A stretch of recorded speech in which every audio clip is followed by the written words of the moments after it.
I heard that you used to, if it's correct what I read, you used a double pick and you wrapped like coil around it or something. So I used metal picks, picks made out of spring copper, and I have a friend who has a sheet metal punch, and he punches a little notch in the tip of the pick, so the picks have 2 points on them. I don't have one on me, otherwise I could show you, but it looks like a normal guitar pick except made out of metal. It's very thin, very springy metal, and then the tip of it has a little crescent shape notched out of it so that it has 2 points on the end. So when you hit the string, it hits it twice, and because it's made out of metal, it's a very like sharp attack, very snappy, zinging attack. And it's just, I got into the habit of using them because the physical sensation of playing, their tactile response of it suits my playing style, and the feedback of that like helps me establish a rhythm in my playing. That's so cool. Was that a typical thing in the underground punk scene in Chicago, or was that unique to you? No, it was just me fucking around with different methods and finding something that I liked and hanging on to it. I mean, that's true of literally everything about my guitar playing. I'm not being modest here. I'm an extremely limited guitar player. Like I don't have the kind of skills that a typical guitar player would have because I didn't learn in a typical fashion. I learned how to tune the guitar, and then I've taught myself essentially everything else. And I never played in a cover band, so I never had to learn other people's songs.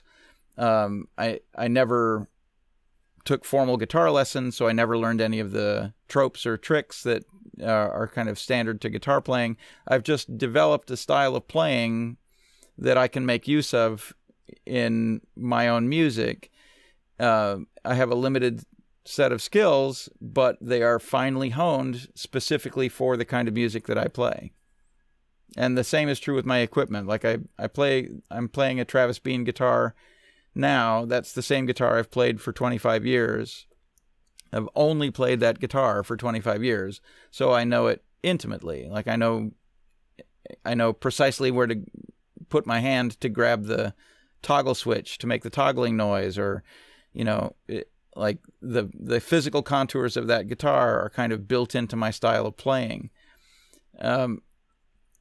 So I don't have, I'm not a versatile guitar player, and I'm not skilled in the conventional sense, but for the kind of music that I play, I have a pretty highly developed sense of how to do that kind of music.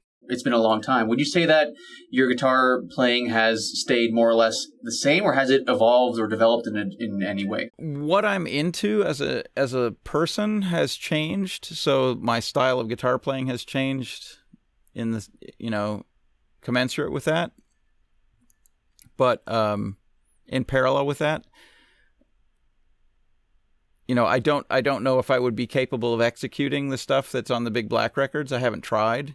But I don't know if I would be able to do it just because I'm no longer playing in that idiom every day, But by the same token, if the band I'm in now, Shellac, if you tried to get 1980s me to play that music, I don't think I could have done it then. So I wanted to ask you a technical question.